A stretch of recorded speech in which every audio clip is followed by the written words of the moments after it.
Welcome to Wednesday's edition of Valuable Coaching, Volleyball Edition.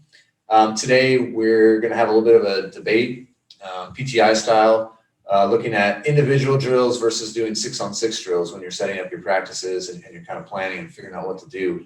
I think both of us as coaches have seen, all different takes on this from coaches, and I think we probably both have our own ideas, which we'll share at the end of exactly how we would go about it and kind of what we've heard from some of the high level coaches we've talked to. But for this instance, I'm gonna be trying to give the reasons why we should do individual drills, and Kevin's gonna let us know the importance of 6-on-6 drills. So we'll go ahead and throw it over to Kevin first and let him try and persuade me into why should I do 6-on-6 drills versus all the individual drills that Absolutely. I love? Yeah, I'm going to take the 6-on-6 side, and I think it's very simple for a number of reasons. It's one, you're going to get way more engagement. You're going to get way more buy-in to the program, because that's what volleyball is. It's 6-on-6. If you're doing individual drills, you might lose your kids very quickly. And where I'm talking to you guys, I'm talking to a lot of the high school, especially boys, JV, freshmen, and even varsity, where you got to get them hooked right away. And if you're just boring them with individual drills, you got to get going 6-on-6. Another thing about 6-on-6 is, at the end of the day, some of these programs and high school programs, you got to get them game ready right away. And they need to know their rotations. I mean, it is the worst when you go to a high school match and you see like the team get called out of rotation constantly. So that's another advantage of 6-on-6.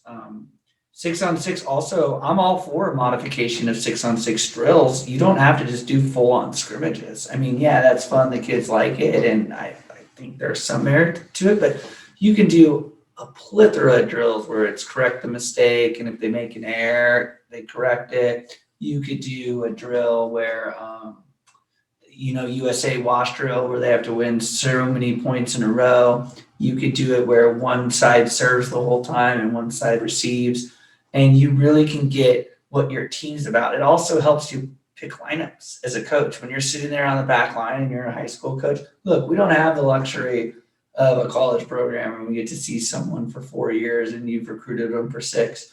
When you're a high school coach and you're a JV high school coach and you're standing on the inline and you have a game in 2 days, Coach Miles, and you're like, I don't know what lineup to do. The fastest way to figure it out is like, let's let them play, do some type of modification 6-on-6, back up, let the game take care of itself, and you can figure out your lineups. Then you can switch some spots. So in the examples I gave, I think 6-on-6 is the way to go. I think you're going to lose your kids' interest very quickly if you do individual drills. I think there are some individual drills out there that are great. There's some great serving ones. You may be doing it as a whole team on the court, but if you're just back there serving, you can get them serving spots, and they can get a lot of repetitions in versus, playing 6-on-6. That person may only get a couple serves within a whole match. They may only get back to that rotation a couple times. So, they need to get back there and get lots and lots of serves in. Same thing goes with hitting. I mean, you're talking about hooking kids, especially for boys. I mean, high school, like hitting lines are that's where it's at. So, I mean, and you can easily evaluate the mistakes. And like I said, you can get a lot more repetitions. You can have them easily mix up the positions they're in very quickly. You don't have to, you don't have to know the rotations all the way to be able to see where they're at in different spots. Same thing goes with setters. You can get them a lot more reps with perfect passes, so you can see their hands and you can fix those things. I think there are numbers of individual drills you can modify too, where you can put a couple blockers in front of an attacker and let them go after it back and forth. It's not 6-on-6, not involving everybody, but you could get 2 blockers on the right side, 2 blockers on the outside, and just let that setter work setting back and forth. And again, it's an individualized drill really, where those people are getting a lot of attacks. And so I think there's some definite value to doing some individual type drills where you get a lot of repetition. Coach can really break down your form and take a look at it, and you can see what's going on. I think you bring up great points, and to be honest for the listeners is, I'm glad we did that, and I honestly do believe in what I did say. I really, that's where I do think there is merit to 6-on-6. However, I'm a firm believer of what you just said. And if I had it my way, I think the ball's the best teacher. I think you got to get those kids touching a ball. And what you got to do as a coach, you've got to establish the cultures. Like, you will get better. We will win more games if you do these individual drills. Now, I think it also depends on the season. Like if you're a college coach and it's the fall and you're a men's program, you're probably doing a lot of individual practices where there's only 4, and that's what the NCAA allows. You're doing a lot of individual drills, and that's the time to do them. And then when the season progresses and you get into season, then you've done all these individual drills for a fall, and you know who your studs are and where you're going to put them, and you can do more 6-on-6. I think at the high school level, when you don't have that luxury, you gotta kind of make a sandwich. You got to do it all. You got to do some ball control, and even it's interesting when I have watched practices, USC, UCLA, Olympics, Long Beach, Nebraska. I always thought, oh, they'll get into 6s right away. Like, I just thought like they've been playing since they were 8 years old. No. Those programs, you guys, they are huge in fundamentally sound drills. And for like the first hour of practice, they're just doing all these crazy, actually simple though, ball control drills, but it's just precise. And then you wonder when they play the match, like, oh, that's why their ball control is so good. So I value ball control. In my practices, we do a ton of ball control, but we do 6s. I rarely though, I never just do 6-on-6 scrimmage. Very rarely, because I do modification 6-on-6.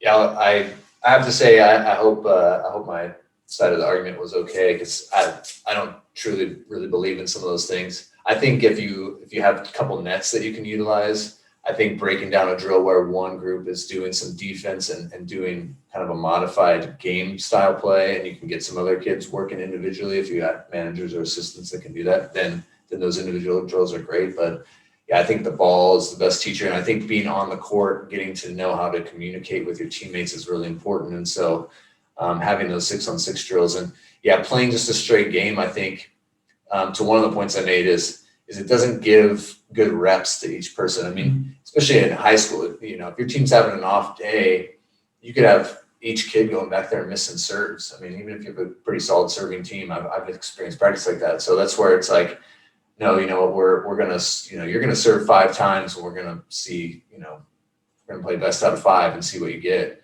And modifying those 6-on-6 drills, I think, is really valuable. Like I said, fix the mistake is one that I love, because again, especially in JV freshman kind of level, you're allowing that kid to correct what they did wrong. And then I think too, sometimes I've had it where they just go to correct it in the most simplest form. Like, let's say they missed the hit into the net. They'll go up the next time and just kind of roll it in. And it's like, whoa, no. You can stop them right there and say, no, that's not fixing the mistake. You swung hard the first time. Like, we're going to swing hard and put that ball away, rather than just rolling it in. And that's a lot more valuable for them to get that confidence with everybody out on the floor, rather than just an empty net in a hitting line. I think, again, we've said this every day this week, but this is maybe our core in a sense, is you have to scan your environment. You got to see what level you're coaching. I think it does matter if you're coaching elementary, kids. They can't really do 6-on-6 yet. You got to find other modifications to play 3-on-3 short court, and it's still a game.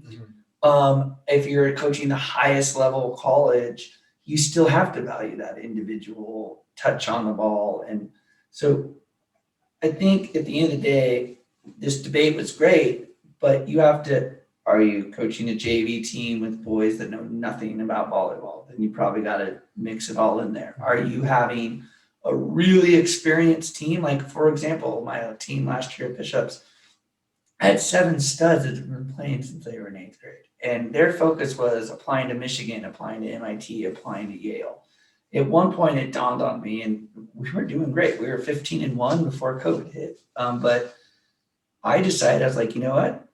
I'm going to shrink down practice. It's going to help our culture. They're going to respect our program more. We only practice for like an hour and 25, hour and 30. It allowed them to focus on the things like applying and doing their homework.